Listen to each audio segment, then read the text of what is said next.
robust. 328 on the year. The master of contact, Luis Arraez. Bryan Woo into the motion, his first pitch, and it just misses outside with that fastball you were talking about. And we are underway in game 2. Giants winning last night, a boat race kind of win against the Mariners to open up the second half.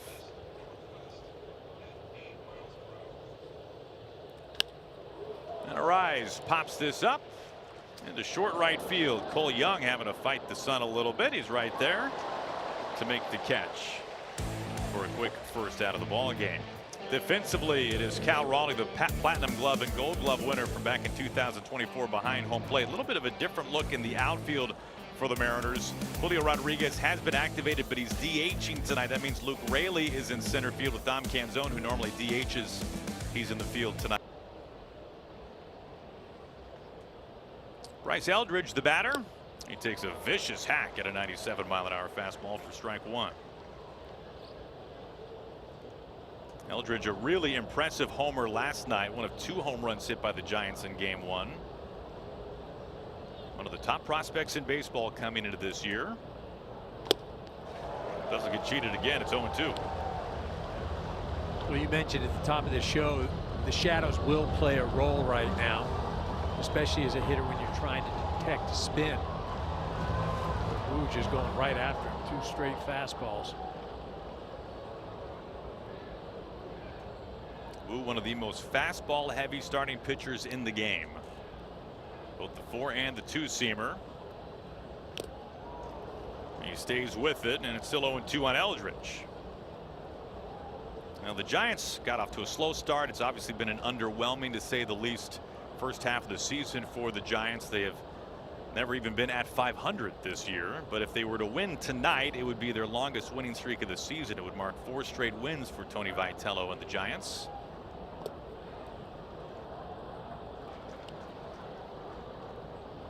See that slider right there, and that's what he'll use against the left-handed hitters. Likes that fastball slider. The right-handed hitters will get that sinker sweeper. Is 1-2. This is in play through the right side. Eldridge has a 1-out single. The Giants are a really fascinating team offensively. They have walks of any team in baseball. Here's Casey Schmidt, who sends this deep and foul for strike 1.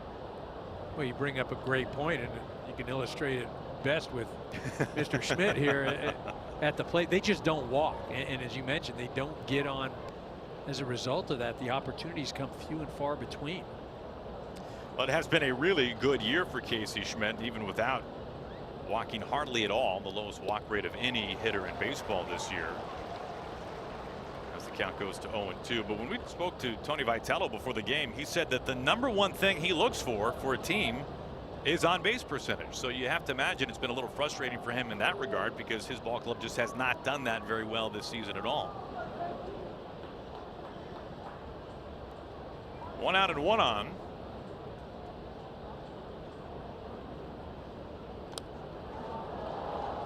Going after a high fastball well up out of the zone.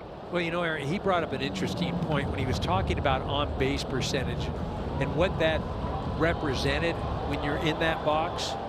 Competitiveness and a compete gene. And it doesn't mean that you're not trying up there, but you're doing anything you can to get down to first base. 98, and he's caught looking at it right over the plate. Fastball freezes Casey Schmidt. Yeah, I got a good part of the plate, and again, the shadows are going to play a role. You see, set up Raleigh in the inner part of the plate, so he reaches across. So then when Casey looks back, he's thinking, "Oh, come on, that wasn't a strike." But it got a good part of the.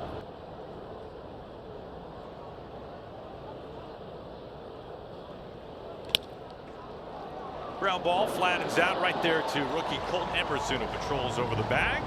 A scoreless top of the first for Bryan Wood. Makes start number 17. Speaking of all-stars, he was selected to the Midsummer Classic this year for the 3rd consecutive season. Yeah, he had an unbelievable June. Was pitcher of the month. July, though, has not been kind. 2 starts, ERA over 10 combined. First pitch in play. Soft one hopper to Luis Arraez out there at second base. There is out number 1. as Julio Rodriguez walks back inside the batter's box.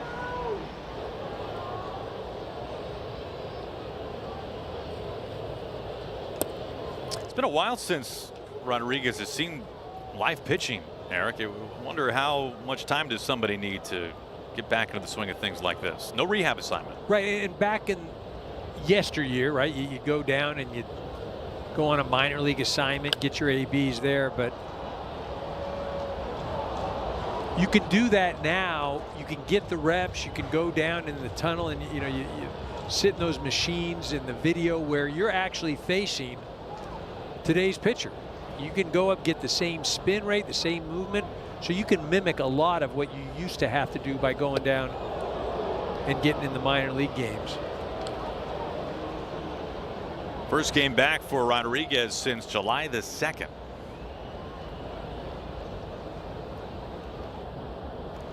He gets ahead of Webb, 2 balls and a strike.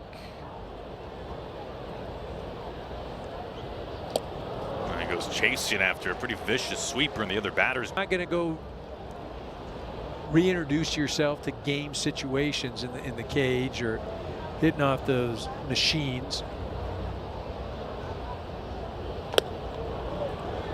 Full count. And the Mariners certainly happy to have him back. He had an outstanding month of May. A career high 10 home runs. Went really quiet in June, but the Mariners are hoping a second half surge awaits Julio like it normally does.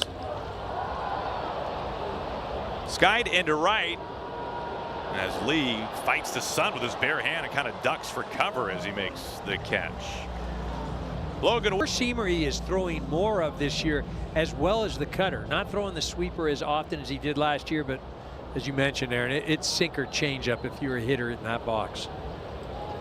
Got the pitch comm on his belt. And that backdoor sweeper misses to Dom Canzone. For as much of a struggle as it has been offensively for the Mariners for much of this year, it's been a real breakout kind of season for Canzone. Career high 15 home runs to pace the team. As he just was introduced to a back foot sweeper that time from Logan Webb.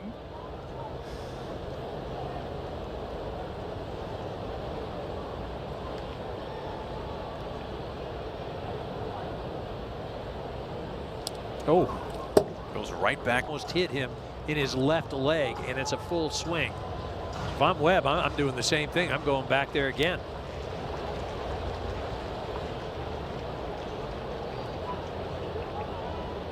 Well, he's pushing the buttons. Let's see what he calls for. 1-2. Setting him up. Tough, as you can see him dialing up what he wants to throw. 5 runs over.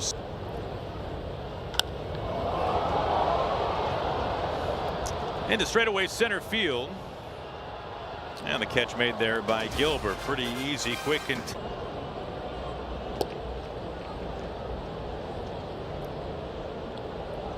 Giants are happy to have Ramos back. He was activated off the injured list at the end of June. He missed nearly 40 games with a right quad strain.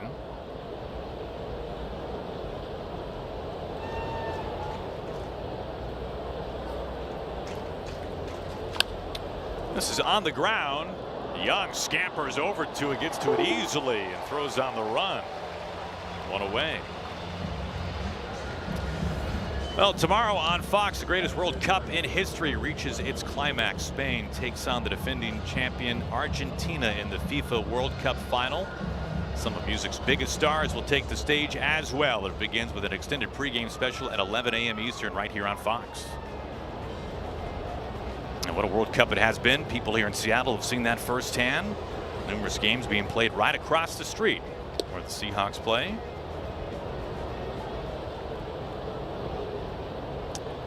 JuLy batting here. There is Seattle Stadium, as it's been called during this era of FIFA World Cup play.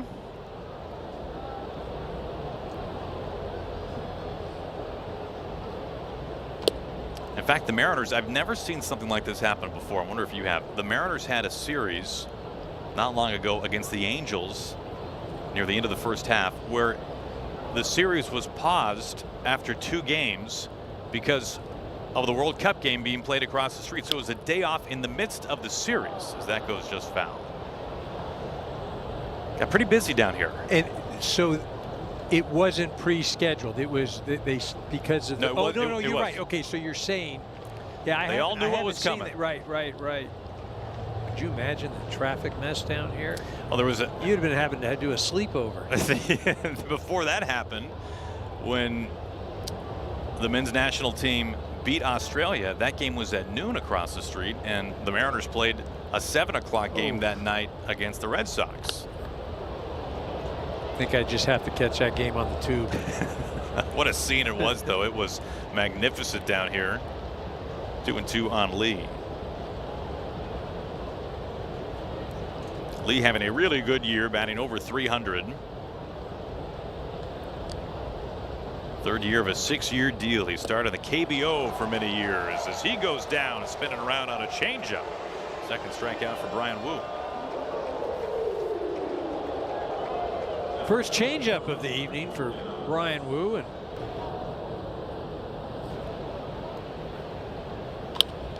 right through the wickets of Wu. He was able to dodge that one. That worked out pretty well for Brian Wu. He retires the side in order. And we are pleased to also have somebody down in that Mariners dugout mic'd up for us. And of course, Arozarena puts the first pitch in play.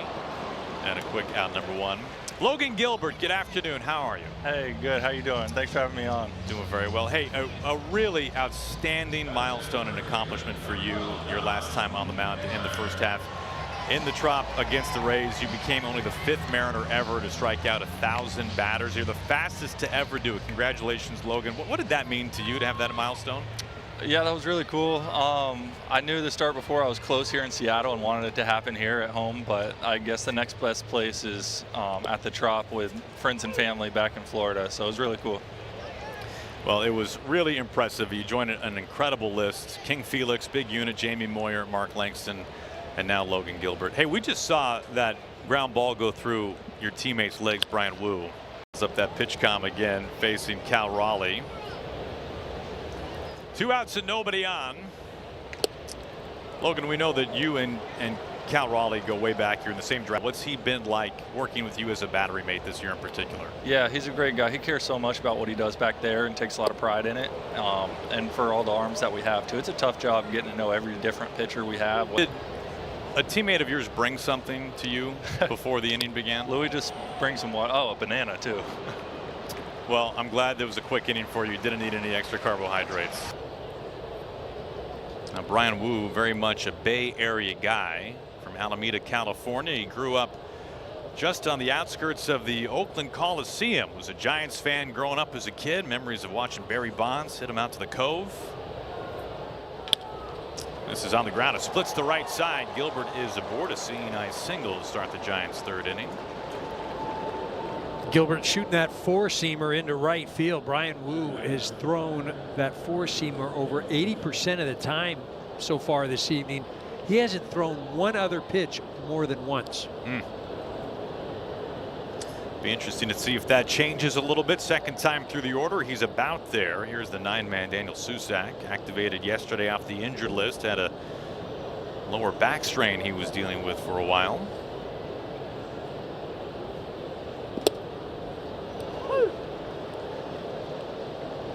Are they almost out of the woods with the shadows now? Close? No. Still no? No, it's going to be a while. That's why I think maybe the 4-seamer. Sinker there.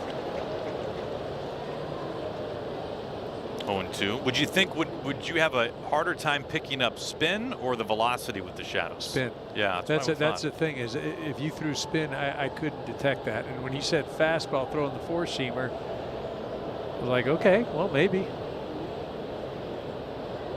But Wu throws the fastball regardless, and that's what he's been relying on tonight. 4-seamer.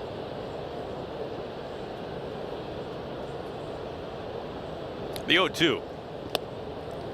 Well, it is a very unique fastball. Obviously, we see there it's close to triple digits, but so unique from the arm angle that he comes with. Well, it's a lower arm angle, so that gives that appearance of the rise. Again, tough for a hitter. I think it has that second giddy up on it.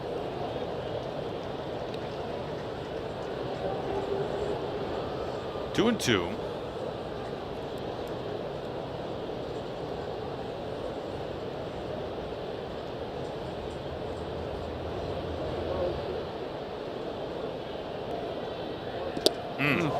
Down and in. That was Barron in on him at 97. That's a pretty vicious two-seamer. Just two of the same pitch, but as we just saw there, they move very differently. Well, that's one of the things that's changed in the game, and it's made it much more difficult to hit, is most of these power pitchers now, they throw both. They throw the four-seamer and the sinker, where, you know, 15, 20 years ago, you threw one or the other. And as a hitter trying to cover both of those, nearly impossible.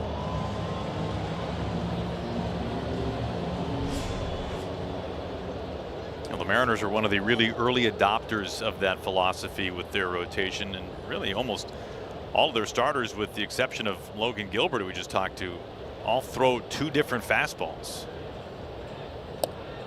That was down and in, and he almost went around. Mariners without striking out. He hasn't struck out against the M's since the summer of 23. He was a Marlin at the time. Rubbing that knee a little bit after that check swing, trying to get out of the way. 2 balls and 2 strikes to Arise. In play, Naylor dives for it, can't get there, it's tackled, and a wide throw by Young. Raleigh is right there to back him up. Arise is aboard. Gilbert is into second, so 1 out and 2 on. Mariners cannot turn that ground ball into an out. Yeah, that's all on Young right there. Wu did an unbelievable job of getting over to first base. I mean, he's over there clearly in time, and see, Young, I feel like he just thinks he's got to be quicker than he really needed to be. Wu, I can't believe how quick he was there. I mean, he, as a pitcher, super athletic. Young would like to have that back. Yeah, for Cole Young, it's been a real breakout defensive season for him at second base, but a miscue there. And now you've got traffic on the bases for the Giants for their number 2 hitter, Bryce Eldridge. A single earlier, a home run last night.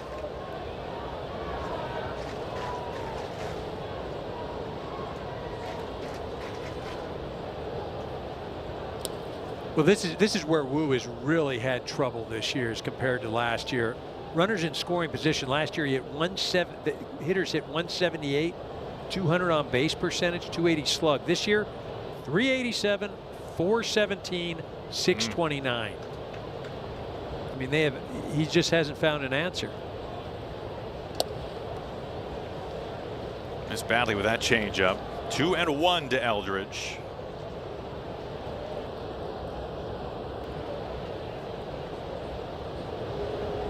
They have ruled that a single, by the way, for Luis Arise. You got to be kidding me. That's ridiculous. I'll say that's ridiculous. I mean, it's a great diving play, but there's no way that that should be a base hit. And if I'm Brian Wu, I'm appealing that. Well, time will tell if that gets changed or not, but that did not seem like an infield base Come on, hit, to don't put be it mildly. political. Don't say it didn't seem like. There's no way that that was a hit. Chasing that fastball up at 97. Well, another look at it from another angle. And it was not a good sequence for the Mariners. And the Giants the beneficiaries. And now you've got Casey Schmidt coming to the plate. Schmidt's had a career year in many ways. 19 home runs, a career high. Same with those 50 runs batted in.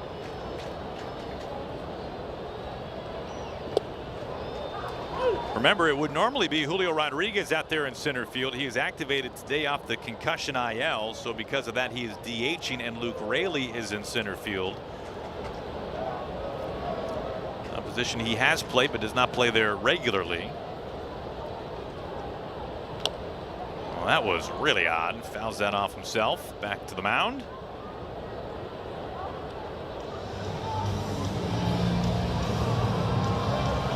Well, certainly not the way you want to come out of the All-Star break when you feel like you're going to be a team that can compete for the American League pennant. What we saw last night was not great. Shut out 7-0. And then the way that Seattle has started, especially defensively this evening.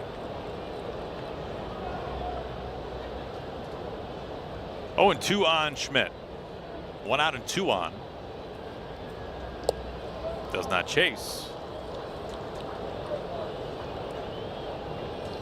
Hey, look at what the Mariners have done the last 7 games. So going into the All-Star break, their final road trip plus last night, 1-6. They are not scoring, just under 3 runs per game, giving up just over 5. Now last night's lopsided win by the Giants certainly does not help. The Giants won 7-0. It's been a rough road recently for the Mariners, to say the least.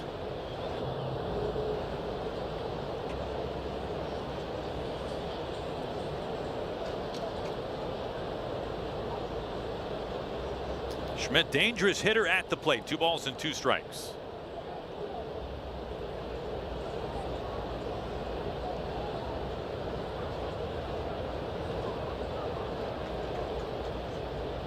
Two.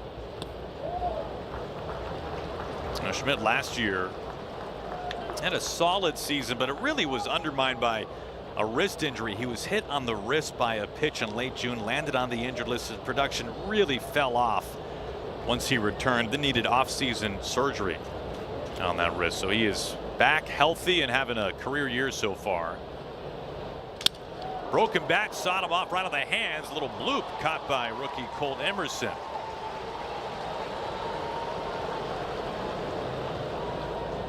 Two outs. Runners have to stay put.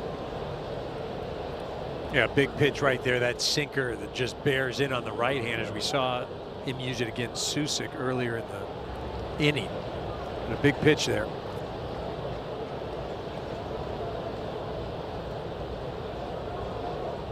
Rafael Devers, the batter.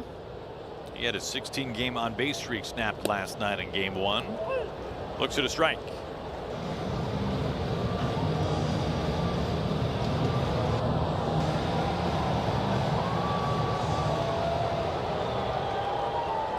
Rise at second. Eldridge, the runner, at first base.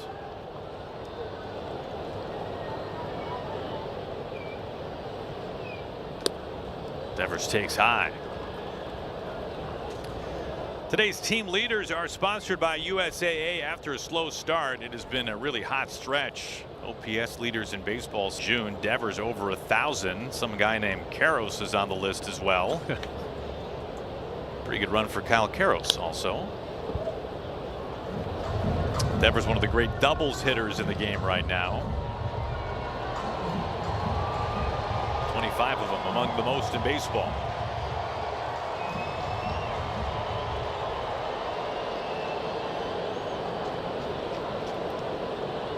Two outs and 2 on. Wu trying to limit in the Pittsburgh area. Made his major league debut last year in late May.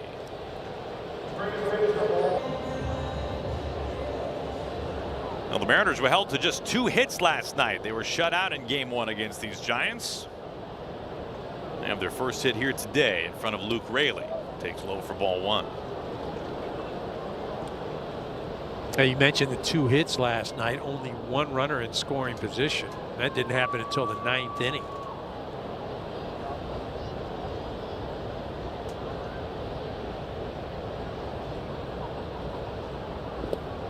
Now right now the Mariners are struggling with 2 key components of scoring runs. They're not hitting for power. They're certainly not homering, and they're also not hitting well situationally with runners in scoring position. And it's tough to be a good offense if you're not doing either one of those things. The Mariners historically have been one of the better home run hitting teams. In fact, if you look at the Mariners this year, when the month of May came to an end, no team had hit more home runs in their home ballpark than the Mariners had right here at T-Mobile Park. I think it would surprise a lot of people. The ballpark that is obviously the production has gone right along with it. Well, and the thing about the runners in scoring position is they never historically in the last few years have been a team that has been in the top 10 of hitting with runners in scoring position. The slug has always been there. The home run has been there. And if they're going to claw their way out of things and get to October, they're going to have to put the ball over the fence. A good changeup. We've said that a few times over the years from Logan into this year. Began the season in the minors, and while he was in AAA, signed a lucrative long-term major league contract. Was not called up immediately, but eventually was brought up to Seattle. Began as a third baseman, but now has moved over to his natural position of shortstop, and the Mariners have moved J.P. Crawford from short to third.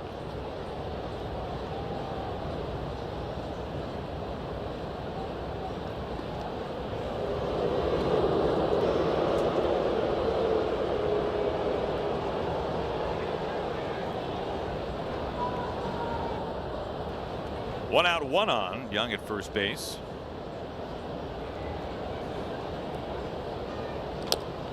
Big chop off the plate and foul ball. So the Mariners have a supremely young double play duo up the middle in Colt Emerson and Cole Young. Both first rounders, both taken out of high school. Young debuted last year. This is his first full major league season. Well, I think the philosophy with a lot of ball clubs, get your young players up and have them play now, because the difference between AAA and the big leagues is so great that you have to develop up here at this level. Strike three called. Back-to-back strikeouts from Logan Webb. Doing it different ways. Raley did it with the change, and here he goes with that sweeper. And that's a pitch that Webb has leaned on the most this evening, is that sweeper. So back-to-back punch-outs after that leadoff single from Cole Young.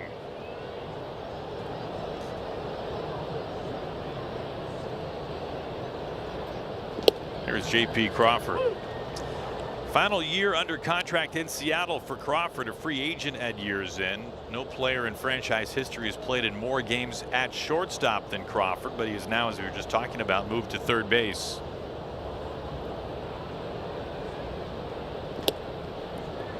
One ball and one strike his way.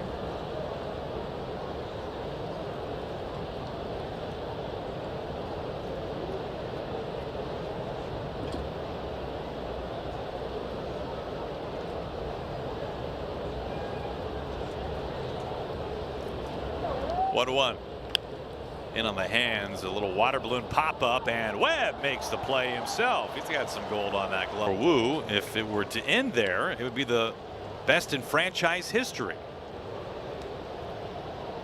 Yeah, opponents coming into this evening only hitting 156 against him at home. ERA of 2.1, which it should still be at 2.1. A swing and a miss on a kind of backup breaking ball, but it works out for him.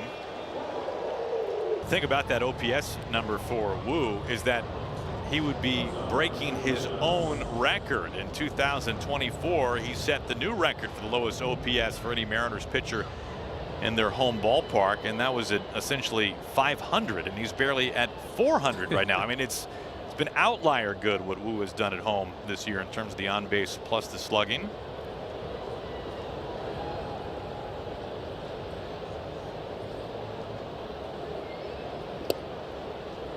First pitch is a strike to Adames.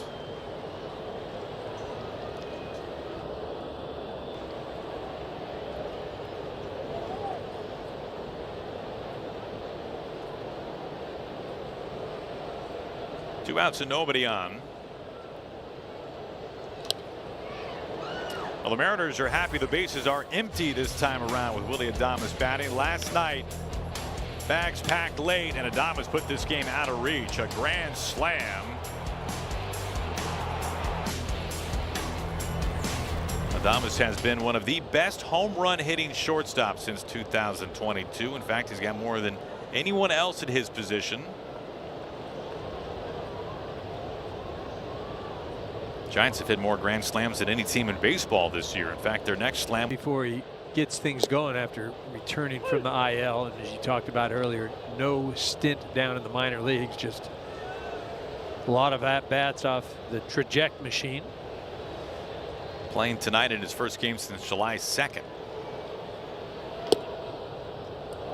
That's called a strike. It was low, no challenge from Rodriguez though. Webb ahead 0-2. He's been cruising so far today. Just one base runner through the first 3 innings. A wave and a miss, and a breaking ball way off the plate. Well, here's what happened to Julio Rodriguez and why he was on the IL for as long as he was. This was right before July the a challenge coming here from Susac. Previous pitch is a ball. The catcher is challenged.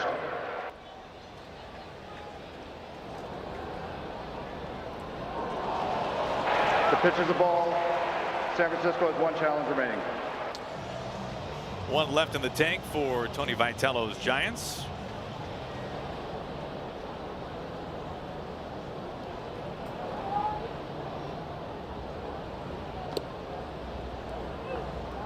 No question about that strike. Giants have struggled this year with the ABS. Their success rate is under 50%. It's 26th in baseball, so plenty of room for improvement there for San Francisco. Whether Susac was right or wrong, though, the situation didn't call for a challenge. It's not a high leverage situation, and it's very simple. Very, very simple. And he's gone to that. All-star Randy Arozarena at the plate. 2 outs, base is empty for the Mariners. 3rd-time All-Star, back-to-back seasons. Arozarena has represented the Mariners at the Midsummer Classic. He has been by far the most consistent hitter this year for Seattle. Well, this is a rocking chair territory for Logan Webb. He has faced 1 over the minimum, just the Cole Young single to begin the 3rd. That's been it. And for a lineup that has looked lifeless quite a bit recently, going into the All-Star break last night when they were shut out on just 2 hits, it's been kind of more of the same tonight for the Mariners against a really good starting pitcher in Logan Webb. A big chase there. Well, with Webb, if you don't get him in the first 2 innings, it's going to be real difficult. First 2 innings, he's given up 22 earned runs this year. ERA of 6.19, and that's the worst of any National League qualifier. After that, 7th. Only an ERA of 2.77. Well, he is. Giants have a 1-0 lead beginning the 5th. Drew Gilbert leading things off for San Francisco. All right, so the entire infield is covered in shade. We still have plenty of sun in the outfield, but even though the infield is shaded right now, this is still a tough hitting environment. 100%, because anytime you're looking beyond the pitcher, right? And you see beyond that, and the light and the shadow. I mean, it's not good until you get the shadows all the way behind the pitcher, and even then it's not ideal.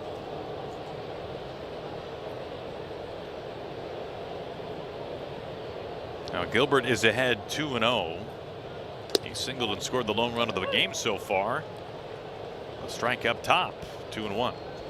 I mean, what do we have? We have 5 hits so far this evening, and one of those, I'm going to say it again, it should not have been a hit. I'm going to ride that till that thing gets changed in respect to Brian Wu.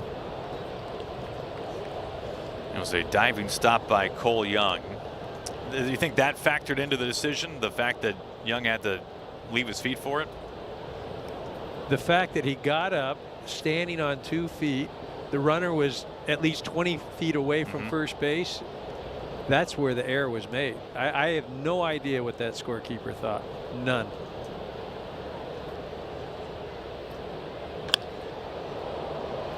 Out to center field where all that sunshine is. Luke Raley is underneath it and puts it away for out number 1. A Play Ball is baseball's global youth initiative to highlight the fun and accessible ways to play our great game. To learn more, including how to find a league near you, you can scan the QR code or go to playball.org and follow @playball on X, Facebook, and Instagram. Leadoff man retired in front of Daniel Susac, former first-round draft pick by the Athletics.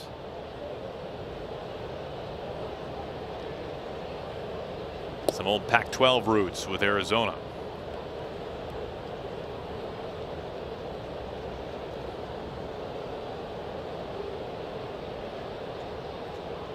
One out, nobody on.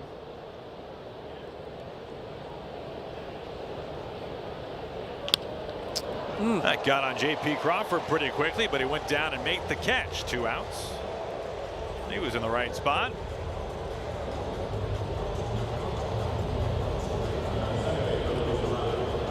Today's power play is sponsored by Walmart Plus, as J.P. Crawford lined up perfectly for that one, and it came right to him. Our highest average since 2022. You look at Luis Arraez, 320. A guy who won 3 straight batting titles with 3 different teams. That has never happened before. It is a really fascinating list. I mean, you think about Arraez, obviously not a power guy, strictly an average hitter.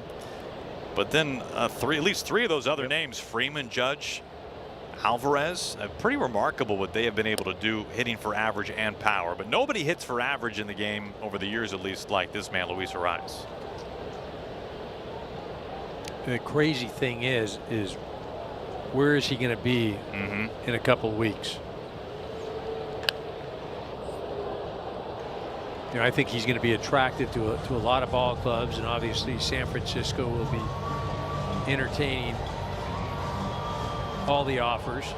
Well, you can see Ron Washington there, one of the great infield gurus in the history of baseball. Washington has really helped to turn Arraez around defensively. Part of the reason why Luis Arraez signed that 1-year deal and chose San Francisco is because they were willing to move him back to second base. He played a lot of first base in the previous year, and he has graded out very well defensively at second. That has helped him to go along with that robust .328 batting average. A very rare walk. One of the few players in baseball who walks more than he strikes out. So Ron Washington has certainly helped Luis Arraez this year, as he has. Oh my gosh, I mean, you can just go over the years how many players Ron Washington has helped turn careers around for. Well, it really started in Oakland. Eric Chavez, third baseman, won a ton of Gold Gloves. Wash was the guy there.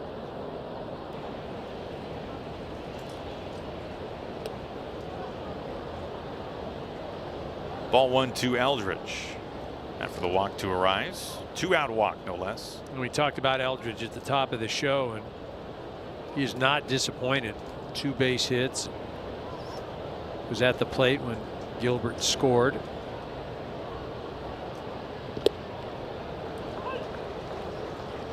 Eldridge was a two-way player in high school. He was a tremendous pitcher. He was actually drafted technically as a two-way guy. He never really played the field in high school, which is hard to believe, but he just pitched and DH'd. Of course, he absolutely mashed high school pitching, and he never pitched even an inning professionally once drafted in the first round by San Francisco. But he is learning. He's having to learn to play the field. He's basically starting from scratch. He's DHing quite a bit as a result. Also a logjam defensively for the Giants. Well, tough enough to break in at the big league level and try and make your way hitting wise, and then also you couple that with, by the way, this is a glove. Ground balls, and this is, yeah.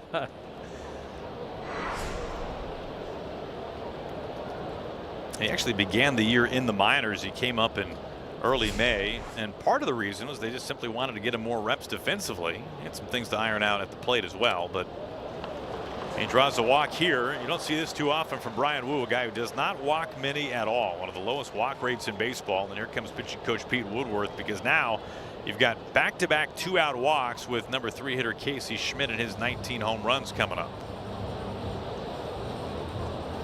Well, if you walk Schmidt, then you know you got issues, because that would be 3 in a row, and Schmidt does not walk. But again, this is just another time to go out and just break up the momentum here and let Wu just kind of gather himself. You mentioned he's walked per 9 innings coming into tonight, 3rd best in the American League. Well, he has the most starts dating back to last year, going at least 6 innings, walking 2 batters or fewer. He throws a ton of strikes, one of the highest first pitch strike rates in baseball in that time frame as well. And of course, one of those leads to the other, and a ton of strikes and not many walks. So 2 outs and 2 on Casey Schmidt, 0 for 2.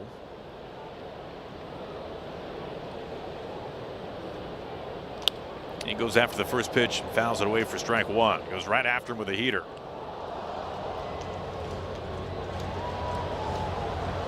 Arise at second base. Eldridge the runner at first.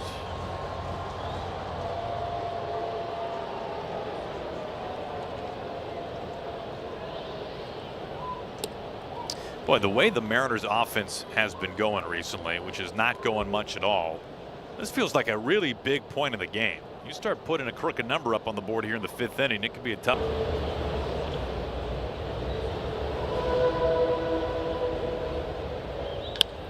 This is on the ground over to first base. Devers has it himself, patrols for the bag. 2 pitches and 1 away. Our player resume sponsored by Indeed. You look at the outs so far through 4 innings for Logan Webb, a lot of north-south. Yeah, it really has been, and he's done it with just about everything. That sweeper, the change, the cutter. He's been moving all over the plate. You look at tonight, only 1 hard hit ball so far for Seattle.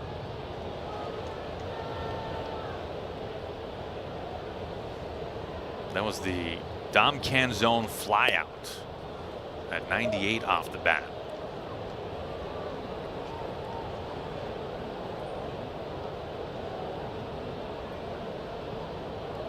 Leadoff man sat down in front of Cal Raleigh.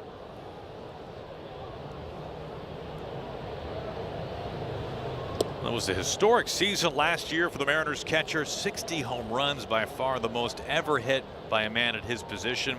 He was the runner-up to Aaron Judge in the MVP vote in the American League. And it has not been a good encore season, to say the least. He's been put on the injured list for the first time ever in his career. An oblique injury cost him a significant amount of time.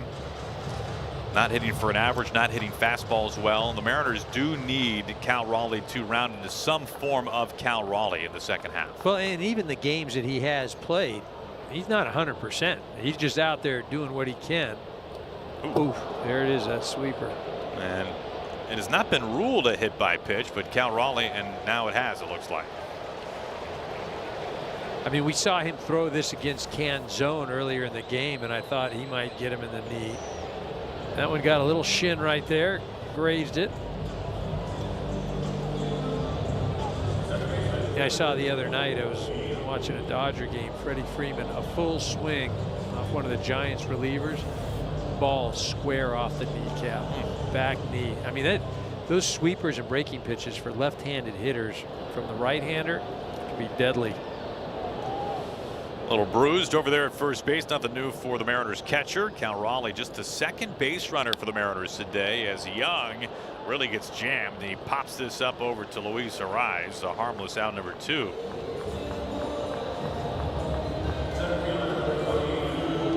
Here comes Luke Raley. One of the things that's made Webb so effective this evening is he just hasn't relied on one pitch. I mean, there are 4 pitches right now that he's throwing at least 15% of the time. And as a hitter, to try to cover all of those, and he's very confident with those.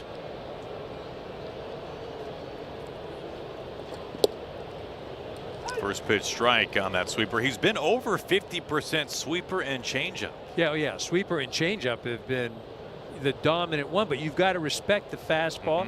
You've got to respect the sinker, the cutter, because he's striking people out with those other pitches as well. I mean, he's feeling it tonight for sure.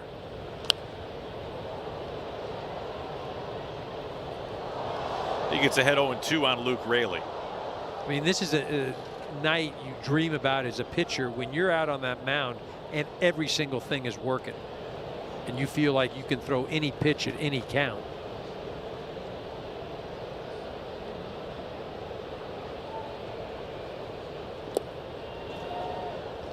Change up in the dirt. Raley does not chase. 1-2. I mean, right now you can't even create an offensive approach. If you're Seattle, again, a team offensive approach to attack Webb right now.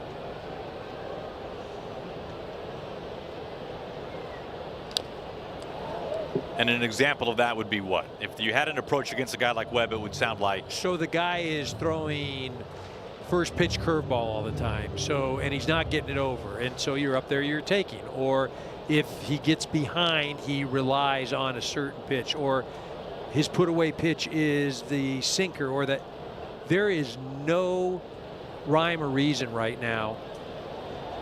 And there is no tendency. No predictability. No predictability.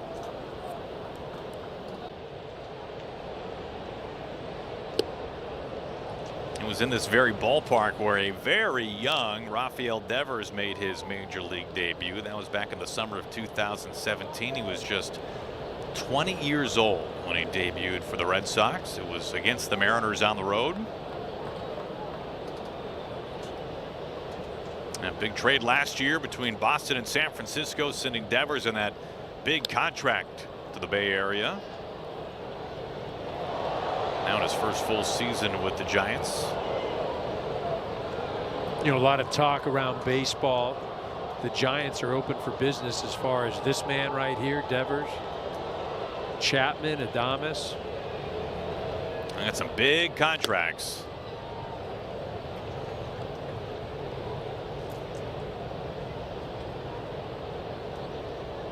I mean, really, you're looking at probably a rise in Robbie Ray. As you mentioned, I don't know that anybody wants to take on this contract of Devers. He is signed through the year 2033.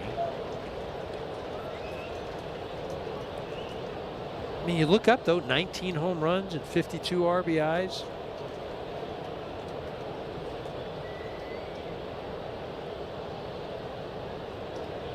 Two. Rosarena drifting back into the corner, and this ball is foul.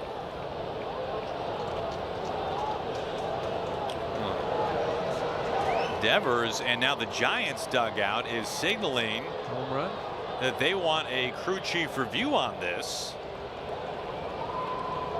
And the umpires will meet. Yeah, the Giants dugout was quick to the top. In Japan, he had an outstanding career in the KBO before signing a lucrative deal to come to the States and play for the Giants. He wears number 51 for one very important reason, for that man, for the great Ichiro. His father, who had a historic career in the KBO, told Lee that if he were to play baseball, he had to bat left-handed. And the first video that he saw of a player hitting left-handed was of Ichiro. And he fell in love with him right there. And of course, a pretty good guy to follow and try to emulate. And so he wears that number 51 as a nod to the great Ichiro.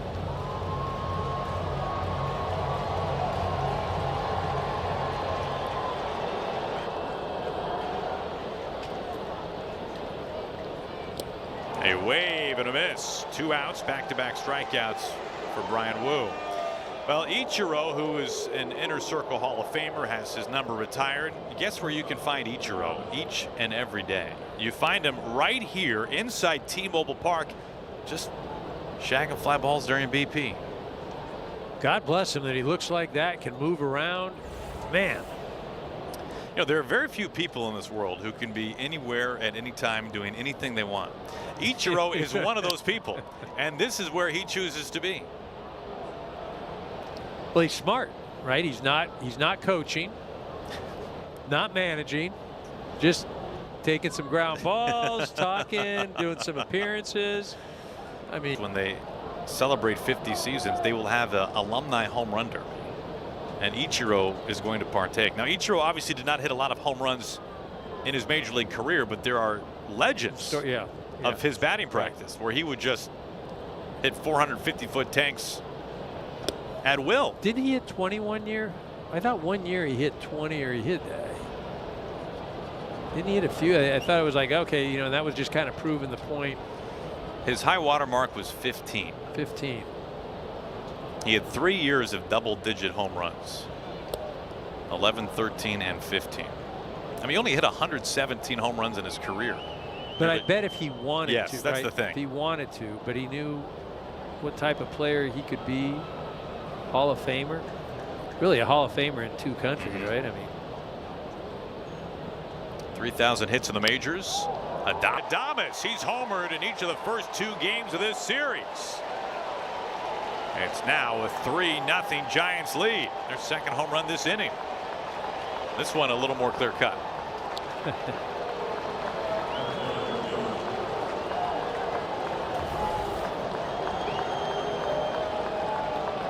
Well, you mentioned the second home run this inning for the Giants.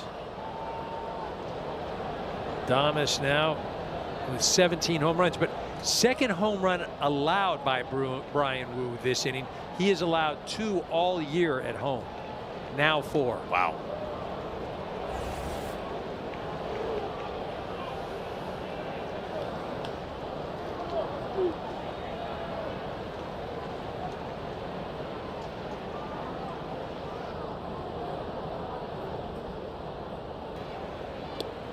The Giant fans are looking at this ball game last night. You know, this is what they expected. Sure. Bullpen is up. Cole Wilcox, young right-hander, beginning to warm for the Mariners. 94 pitches now for Woo. He certainly would love to finish 6 innings. It's one of those things where this has not been a bad start by any means for Bryan Woo, but the way the Mariners offense has struggled recently, 3 runs seems like a lot. They need 4, obviously, if the Mariners can hold the line here. So Willy Adames and Devers both homering this inning. A run back in the 3rd for the Giants. Drew Gilbert at the plate. The 1-2. Shove foul.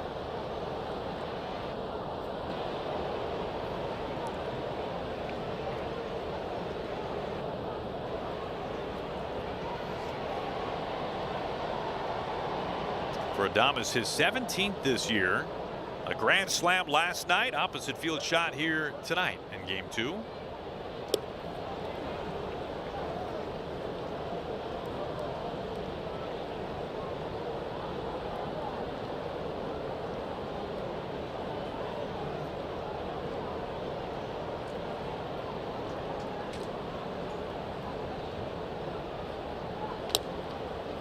This is chopped over to J.P. Crawford. It's underneath his glove. Emerson scoops, and his throw is not in time. And Drew Gilbert is able to leg it out. An infield base hit.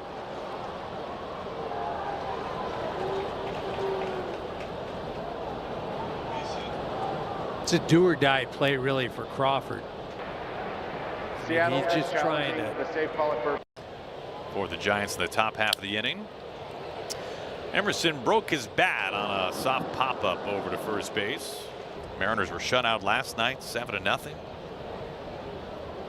How about combine the 2 games? 0 for 3 with runners in scoring position. Only 3 opportunities. Top of the order, J.P. Crawford. You know, sometimes it gets asked, what is more frustrating? Not having any of those scoring opportunities with runners in scoring position, a la the Mariners in this series so far, or having an abundance of opportunities and never cashing in. I'm taking the abundance all day long because I feel like I'm just a hit away. You know, these things where you're just constantly getting the bat shoved, I mean, you don't have anything to go back and feel good about. And right now, with again the way that this ball club has struggled this year, to come out of the break, you felt like that would be more than anything a mental reset. Sure. And it's arguably gotten worse. I mean, it's a small sample, but we're running up on 15 complete innings where we've had 3 at-bats, if we're Seattle, 3 at-bats with runners in scoring position.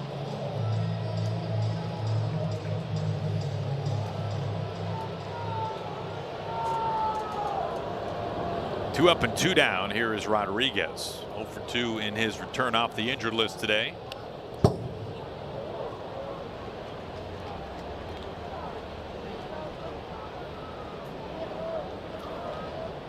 Well, nothing so far tonight for the Mariners in play has really been threatening at all.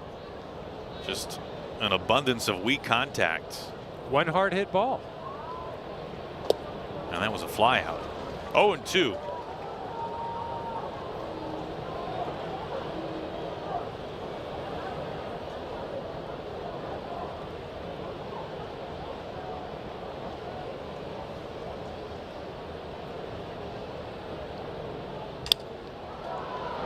Another ground ball. Willy Adames pumps a fastball over to first base. It's another. They're in it all year, but again, 2 games back in the loss column coming into this evening for the division. And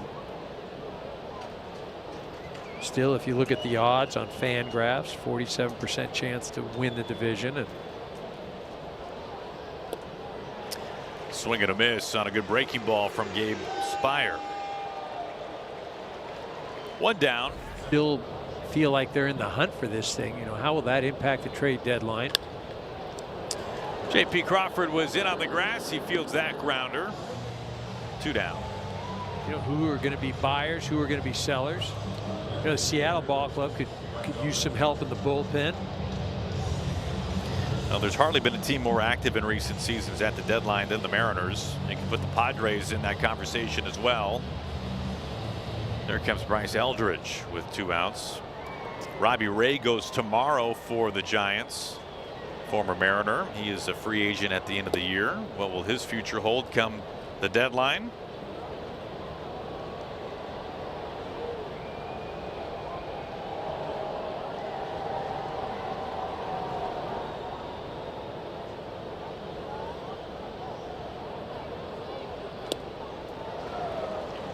One and one on Eldridge. Eldridge has been aboard all 3 times today. A couple of base hits and a walk.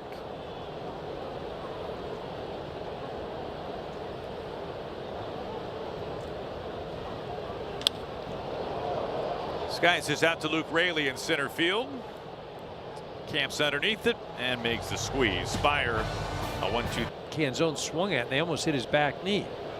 So it's like now I got to worry about the changeup. I got the sweeper, and I'm 0-2.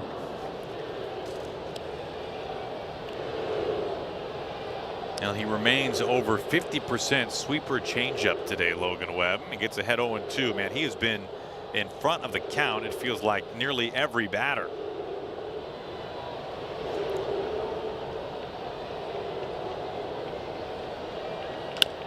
Big bounder up the middle. A lot of this zone both flew out to the outfield, to right field and center field respectively.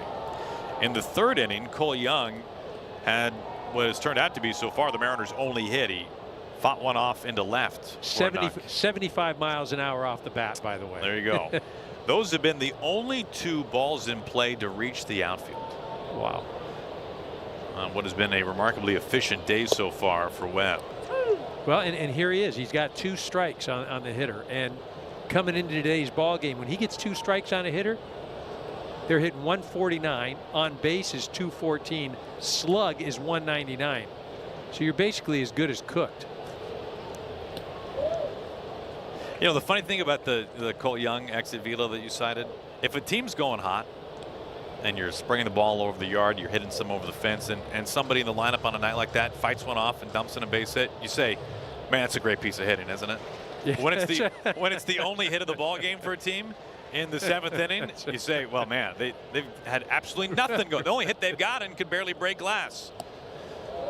And that's kind of the state of affairs right now for the Mariners.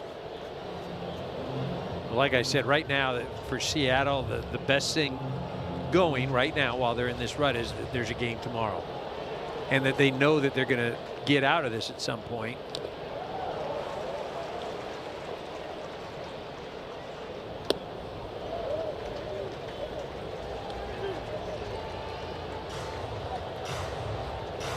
A very rare 3-ball count from Webb.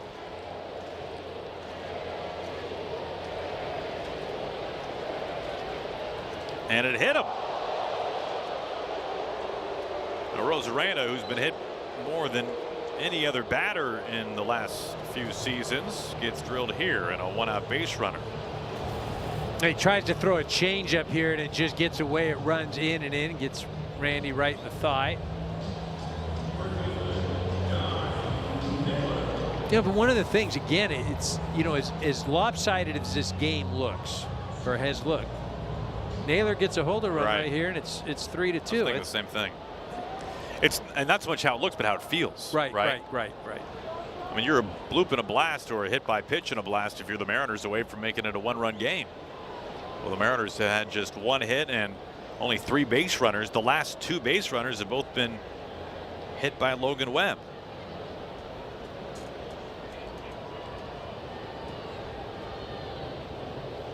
So 1 out and 1 on.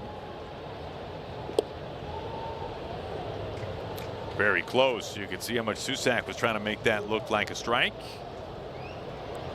Naylor's grounded out twice.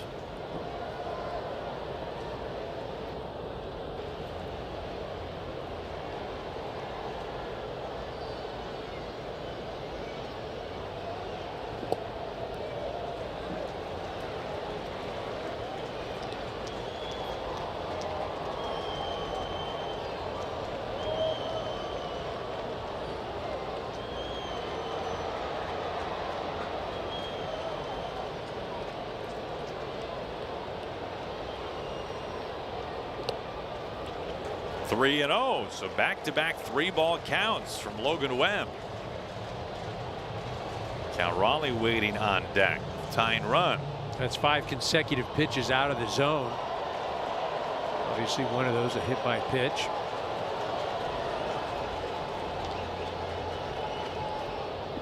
Way outside, an easy take and a 4-pitch walk, and now all of a sudden the man who hit 60 big ones last year is coming to the plate representing the tying run and visit out to the mound.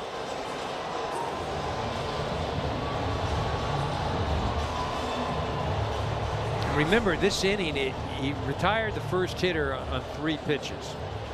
And then he had a Rosarena down 0-2. Ended up hit by pitch. And then 4 straight balls here. I mean, inexplicably, it's like he just all of a sudden lost it during the Rosarena at bat after the first 2 strikes.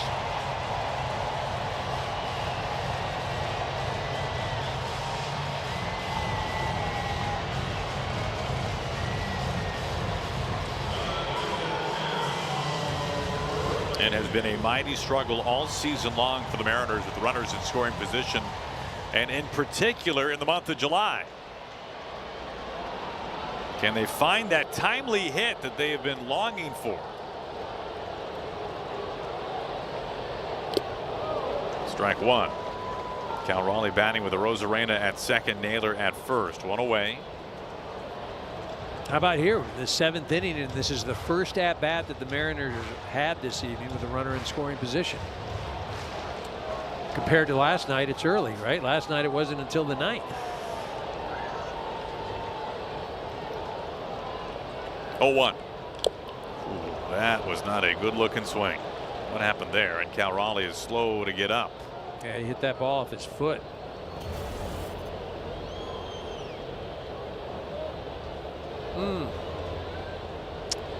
Well, that would explain it.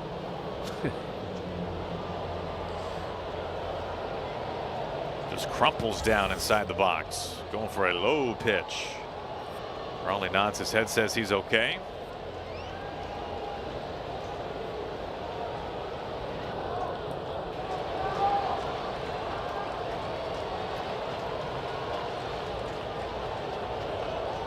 Best chance the Mariners have had all night long.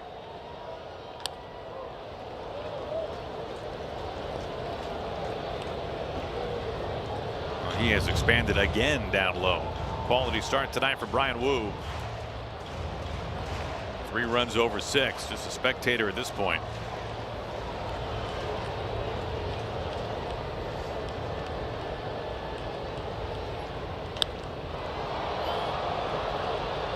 Shadow left near the line, and this is caught. Schmidt going out. Ramos was right there in his shadow.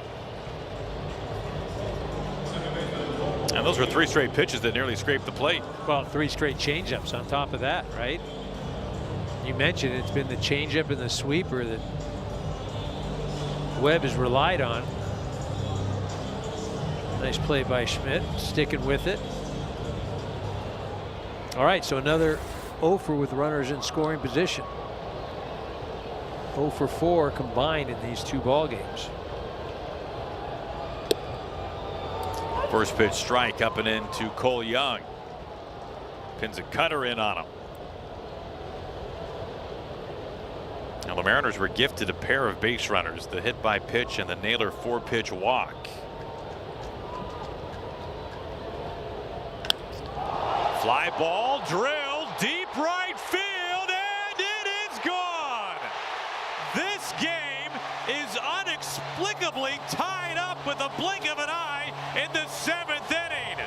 A 3-run home run from Cole Young.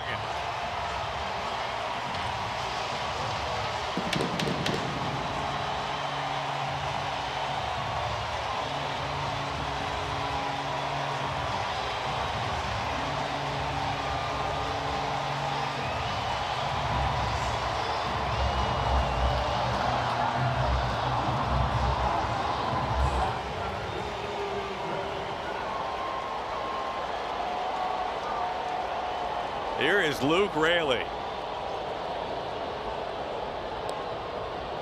A team that looked lost in the wilderness for the first 6 innings. In fact, the first game and a half of this series.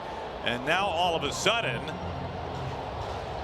the Mariners, well, get that part figured out.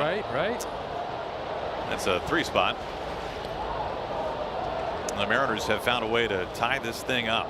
Well, the first hit with runners in scoring position this series for the Mariners. 2 hits tonight for the Mariners, both by Cole Young.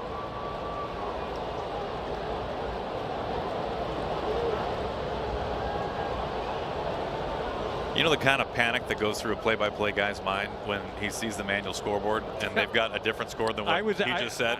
I was just saying, I'm looking, I'm like, wait a minute, holy jeez. Then I'm thinking, did I screw up?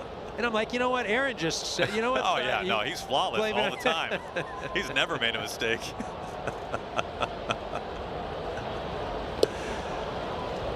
2 balls and 2 strikes. Looks like they've got things changed over there on that manual scoreboard. Tied at 3, brand new ball game.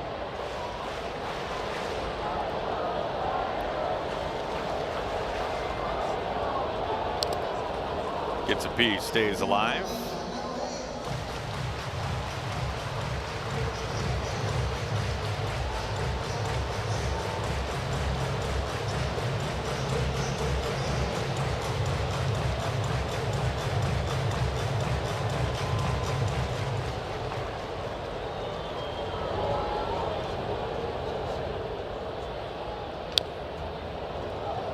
Still 2-2. So a hit by pitch, a 4-pitch walk, and a 3-run homer. And the Mariners are right back in it.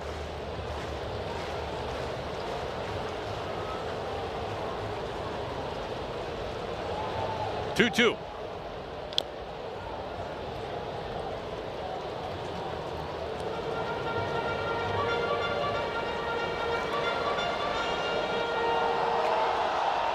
Meanwhile, almost 100 pitches now for Webb. Well, how about this? To Luke Raley, he has thrown 7 straight changeups. To Cal Raleigh, he threw 3 straight changeups to strike him out. But guess what he tried to do to Cole Young? Tried to sneak a sweeper in there, ended up in the seats. Another foul ball. Bullpen is up. Lefty Sam Hinch's. Another foul ball. That was another changeup too. This is 8 straight changeups to the left-handed hitter. Like I said, the last 3 to Cal Raleigh, changeups, but to Cole Young, sweeper in the seats.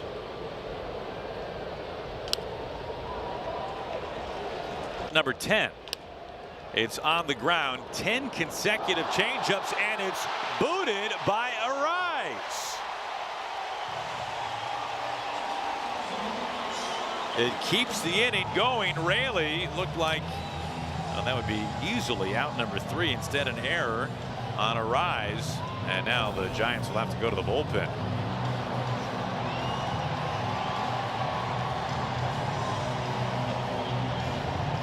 And E4. Pizzardo, a sinker, sweeper, slider type guy, but just sinker, sweeper, almost 100% combined.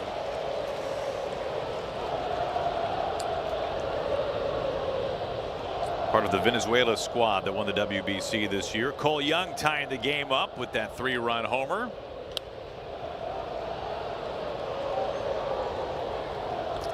Well, for the Mariners, it's a question of can they start hitting for more power, and or can they start finding more timely hits? And the Mariners got a little bit of both on that home run from Cole Young. Just think how that rally started.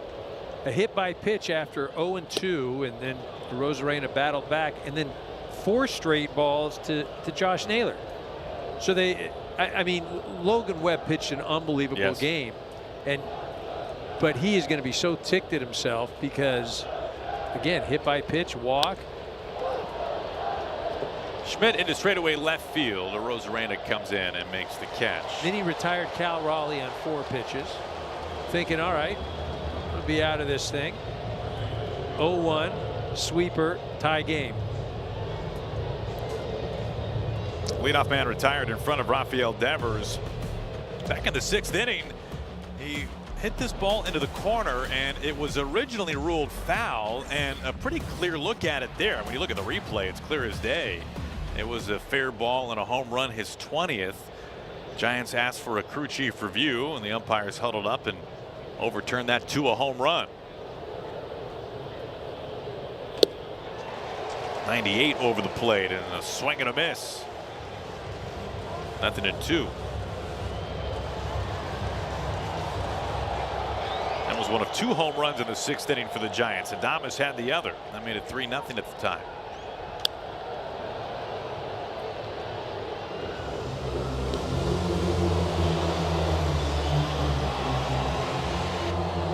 It's been almost nothing but strikes so far from Bizzardo here in this 8th inning.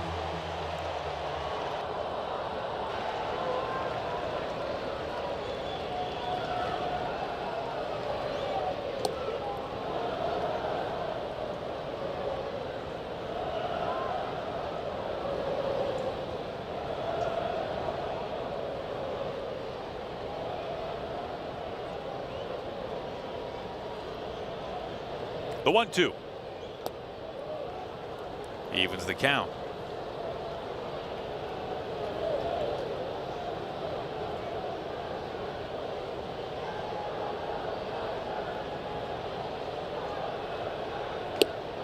That is right over the plate at 97 miles an hour. A strikeout looking to Devers.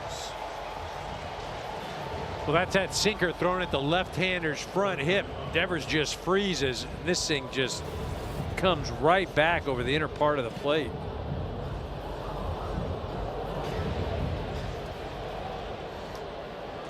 .97 mile an hour just freeze him. Elliot Ramos. He takes a strike.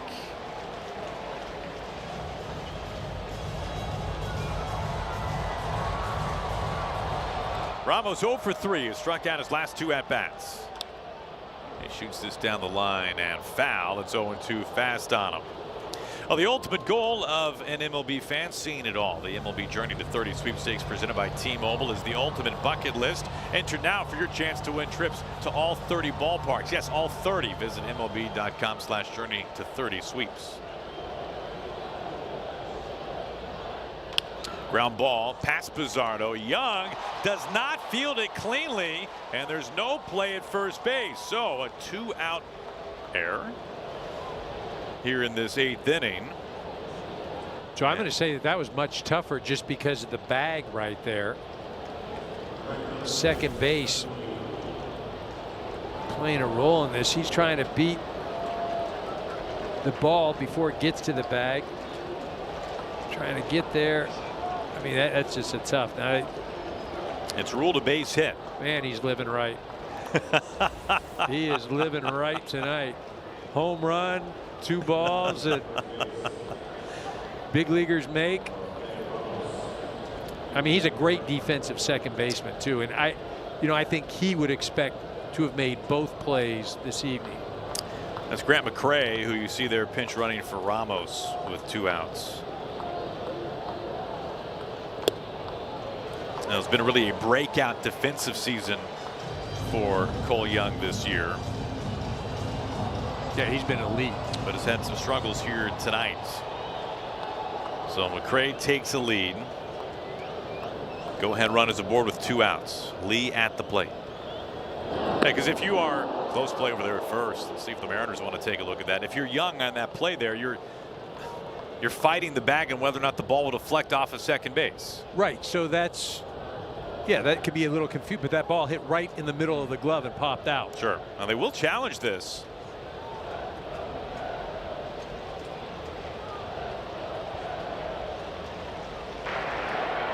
The ruling on the field as the runner was safe on the pickoff. This will be a crew chief review. So the Mariners play is under review. The Mariners, who lost the challenge, have requested that this be looked at.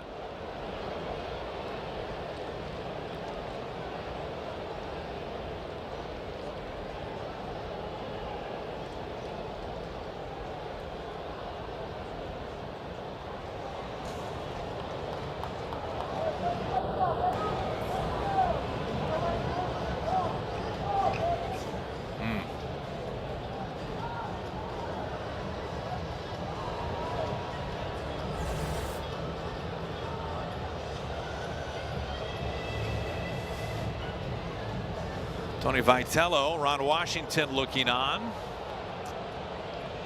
Well, that's close.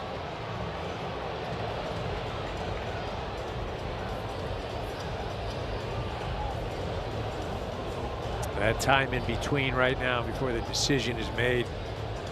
You're the youngster out there at first base. It's just come into pinch run. The call of safe stands after the crew chief review. McRae is safe. Breathing a little easier, has a smile now, right?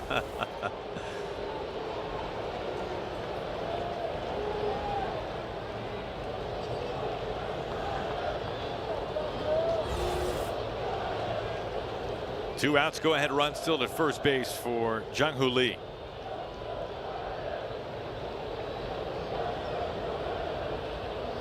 A pitch out, you don't see that too often. Cal Raleigh was ready. I like that there. I thought McRae was going to go. Just after all that, he was going to just. Cal thinking the same thing.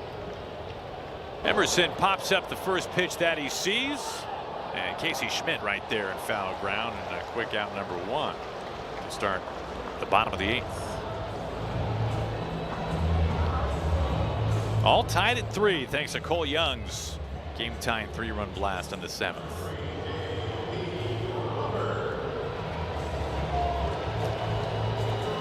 Well, it'll be interesting to see how this one plays out from here. Mariners have a pretty clear bullpen advantage over the Giants. Giants, the back end of their bullpen is pretty fuzzy in terms of where to go, playing essentially just matchups.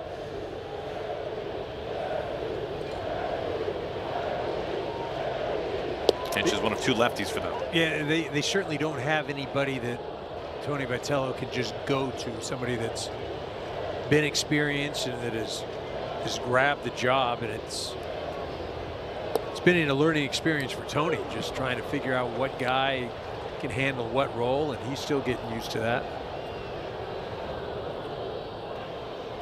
But again, been a real issue for the Giants this year.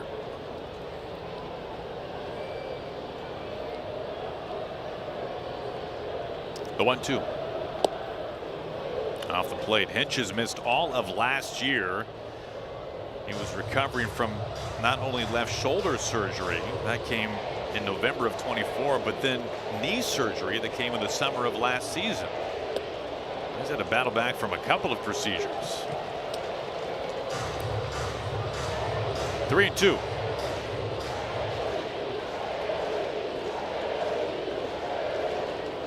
Walks have been a problem for him, and that shows up here. A 1-out walk. Go ahead run is aboard for the Mariners in front of Julio Rodriguez.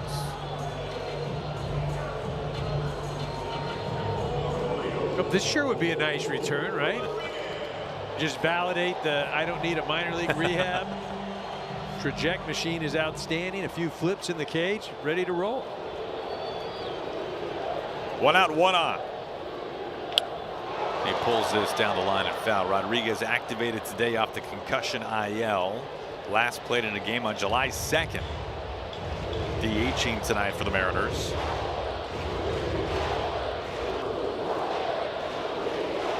Batting with the go-ahead run aboard in the 8th inning. Fastball up and away, 0-2.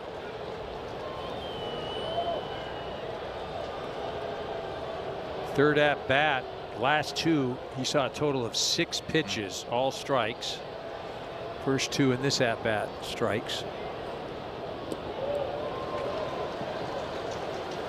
Plays off the breaking ball.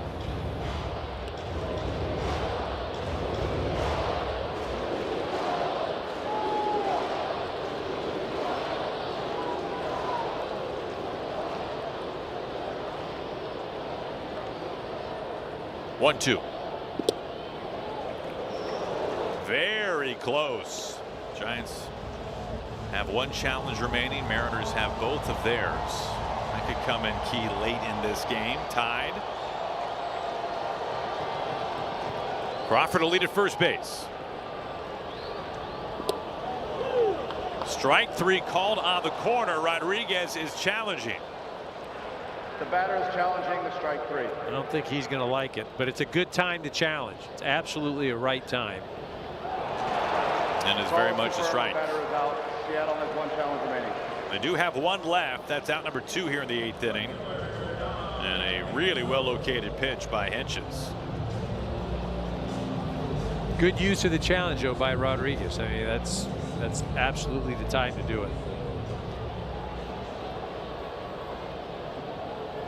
2 outs, Crawford aboard still. Here is Canzone.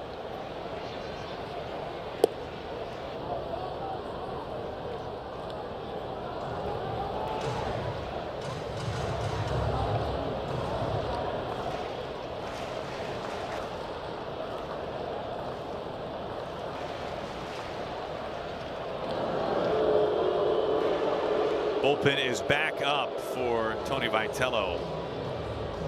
Keaton Wynn getting loose. That big 96, 97 mile-an-hour fastball. Right-handed bat of Arozarena due up next. Good take up and away from Canzona. Near miss. That time from Hentges. 2-0. There is Arozarena, the All-Star. Go-ahead run is aboard. 2 outs.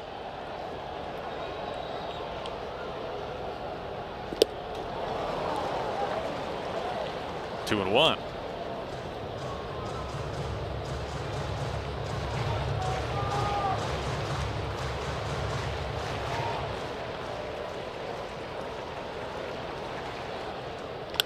On the ground, and it sneaks into center field. Crawford makes the turn, and the Mariners have him parked on the corners with 2 outs in the bottom of the 8th inning. Canzone with a knock.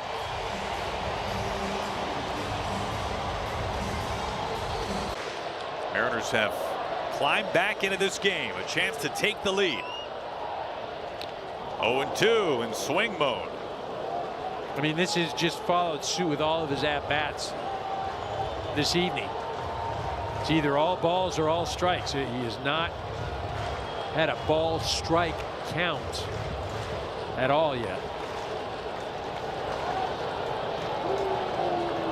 Time called. Mariners have Crawford at third, Canzone the runner at second base, and Arozarena just hit by a pitch, a lead at first.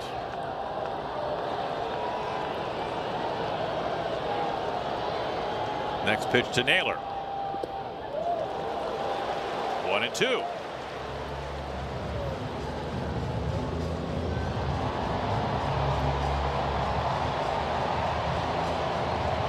Now Wynn has been thrown into the pressure cooker here. 40,000 plus on their feet. The 1-2. Evens the count.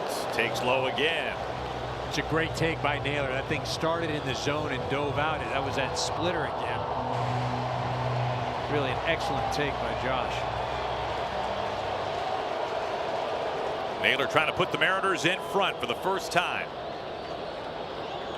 Here it comes. On the ground. All right. 99 off the plate. It has been kind of an up and down roller coaster season in some ways for Andres Munoz. One thing that has been a trend recently, the velocity. The first 27 games this year, yet all of 12 pitches reached triple digits, and ERA pushing 6. In his last 10 outings, 57 pitches at 100. And you can add one more, and a challenge coming here. Mariners have one left. Previous pitch is a ball. The catcher has challenged. Raleigh wants to end this at bat, and he will. Ball's overturned. The batter is out. Seattle retains 1 challenge. So right on cue, 100 miles an hour, and it's strike 3. He didn't mess around. He went with 3 straight 4-seamers. Again, if you're a giant hitter, you're aware that that slider is about 50% of the time. Drew Gilbert. 100 on the outer black for a strike. He's certainly throwing the fastball more and throwing it significantly better.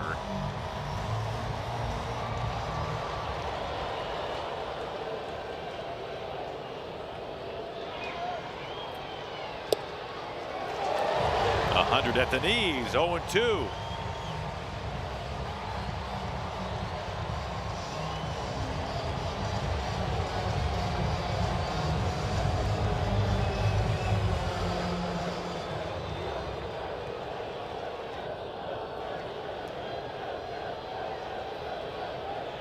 Here it is for Munoz.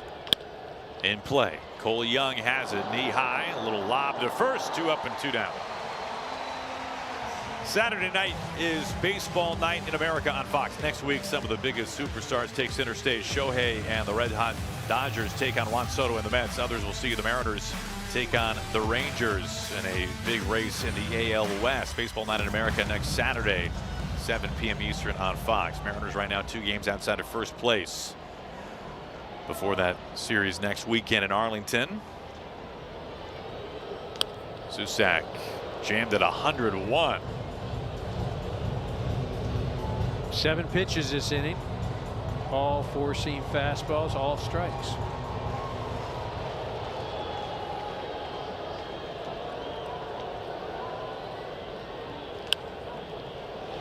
First slider of the day. 0-2.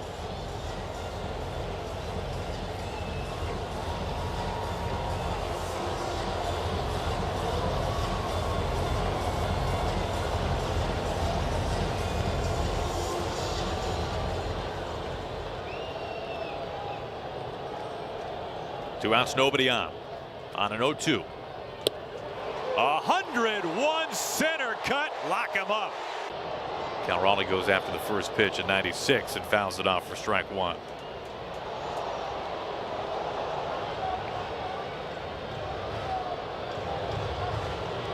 Two career walk-off home runs for Cal Raleigh. Both have come as a lefty. 0-2. Switch hitting catcher falls behind.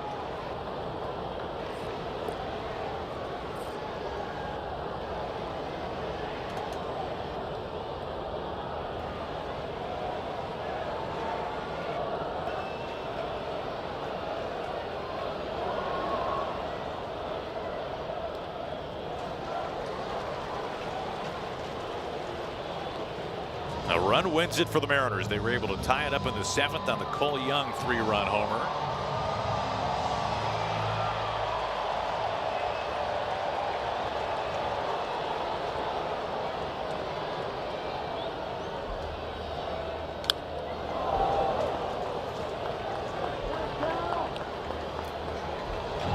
Gets him to expand. Cole Young waiting on deck. Man of the evening. Mariners have 3 hits. He has 2 of them, and that big 3-run home run.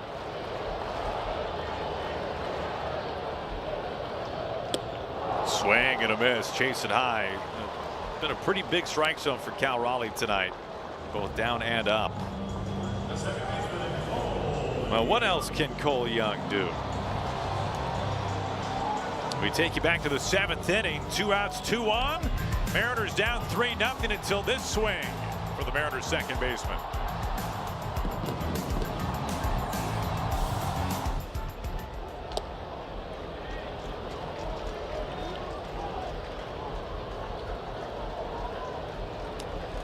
Garver getting set to pinch hit. He would bat next. Batting for Raley. A squibber on the ground, arrives, fields it cleanly, and 2 outs.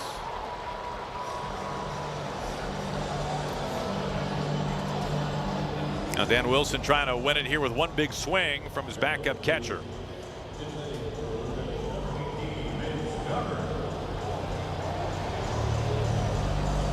Susac go out and have a discussion with the youngster Miller. And Garver has power as much as anybody. Only 4 home runs this year, but he can put one in the seats with the best of them. He's up there doing one thing. He's not looking to just get on base. He's looking to end it.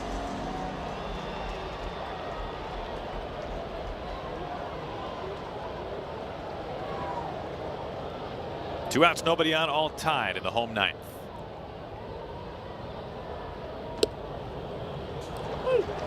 That is a strike called off the plate.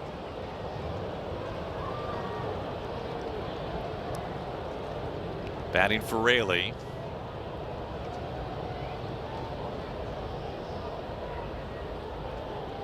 The last pinch hit walk-off home run in Mariners franchise history is one of the most memorable home runs in franchise history. It was on September 30th of 2022. It was the walk-off winner from Cal Raleigh to break a 2-decade-long playoff drought for the Mariners.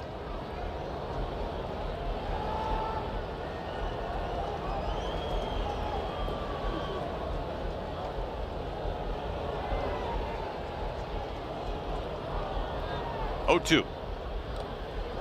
You know, if that happened today for Seattle, it wouldn't have quite the same significance of breaking quite long of a drought, but it would still feel pretty good based on what this Mariners ball club has been going through recently. Last 2 months, it maybe felt like 2 decades. The 1-2 takes high, count evens.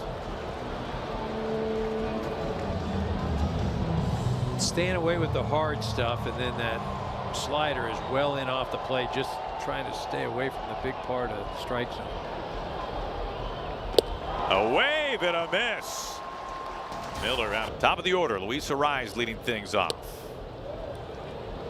2-0. Giants in a little better spot as far as a lineup is concerned.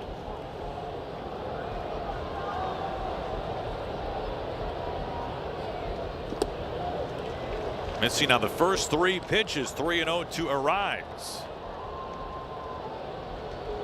Well, you know this, he's going to put it in play unless he walks, which he doesn't do that very often. Taking center cut. 3-1.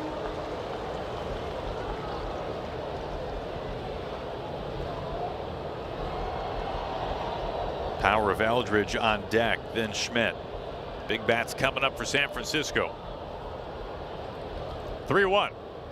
On the ground, Emerson able to get to it, pop up and throw a missile to first base. That is a dynamite play by the 20-year-old of the Mariners. 92 miles an hour off the bat. Emerson does a great job arranging to his right. Gets up and makes a heck of a throw. Everything on it. Wow. Runner not able to advance. Eldridge looks at a strike. Possible game-changing play there from Colt Emerson.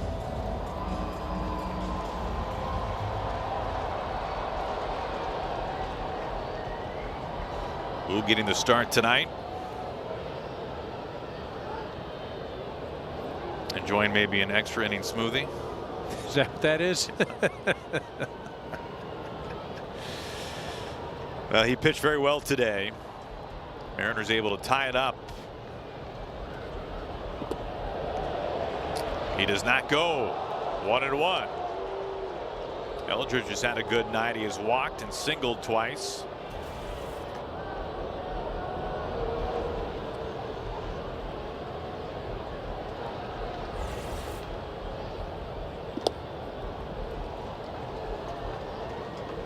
Two and 1.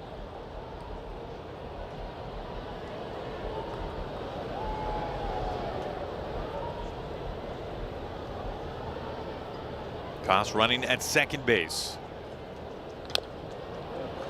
A win tonight for the Giants, and they would win the series. It would also give them their longest win streak of the year. It would be 4 in a row.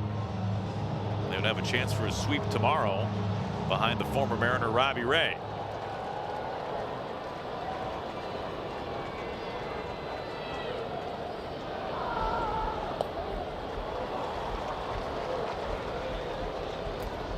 A lot of misses that side for Ferrer. Yeah, flying open a little bit or pulling that ball. Back-to-back 3-ball counts. To center field, Robles is over there to make the catch, and Koss has to stay put. 2 down. Giants unable to move the runner into third base. 2 away. Koss stays anchored at second. Well, and that's where that play by Emerson looms even larger. Not only retiring a rise, but preventing the runner from getting to third, where he would have scored on a sac fly.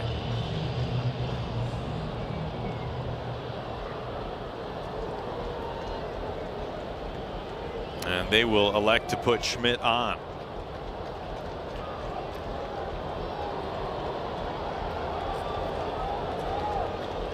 Now Schmidt with 19 home runs, having a career year, right-handed bat. They put him aboard at first base and set up the left-on-left here with Devers. Now granted, a Devers who's been hot over the last month or so, but a platoon advantage here for the Mariners and Ferrer. Strike 1. Knight steps to third just in case, but it's ruled foul.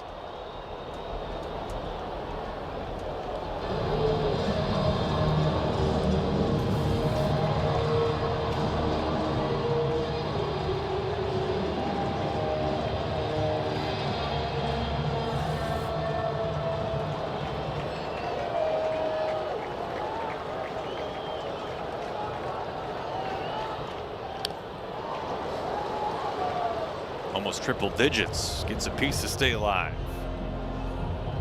Now this is the Bizardo, Munoz, and now Ferrer.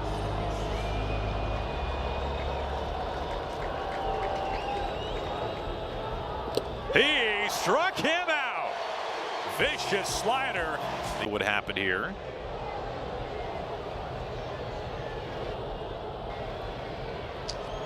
Not much of an argument there from the first-year skipper of the Giants. So 1-0 the count to Colt Emerson.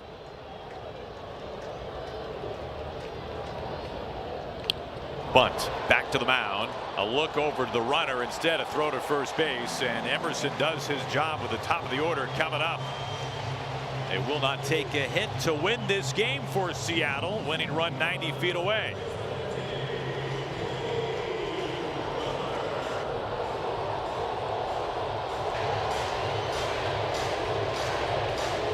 Crawford a chance to win it. I mean, they could do back-to-back bunts, send everybody home. Infield is in all the way around.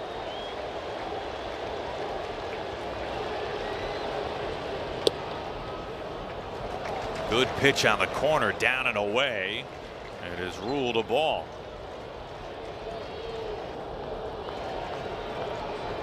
Robles at third, winning run.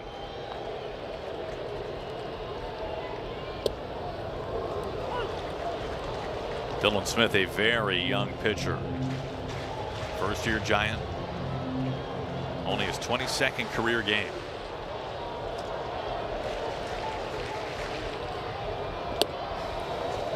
Authored 8 walk-off wins in his career.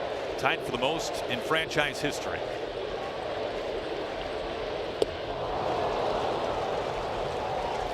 Tied with former Mariner and brief-time Giant Mitch Haniger. Cole Young tied it in the 7th. And Crawford and company win.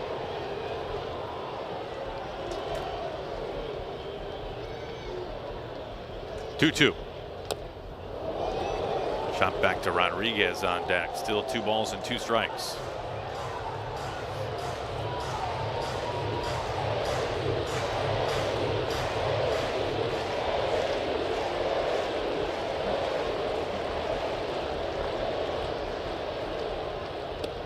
Full count.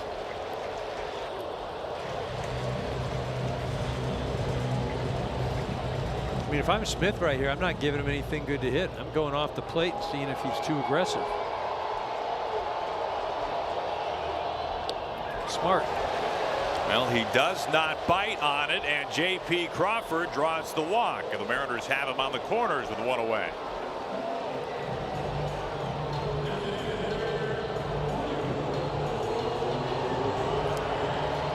What a return this could be for Julio Rodriguez, activated today off the concussion IL, playing for the first time since July the 2nd, and a chance to win it. Infield in, runners on the corners. Swing and a miss. Breaking ball down and away.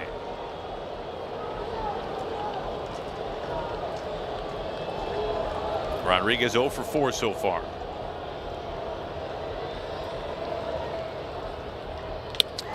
Out to left field. Julio Rodriguez will game for the Mariners, fresh off the injured list.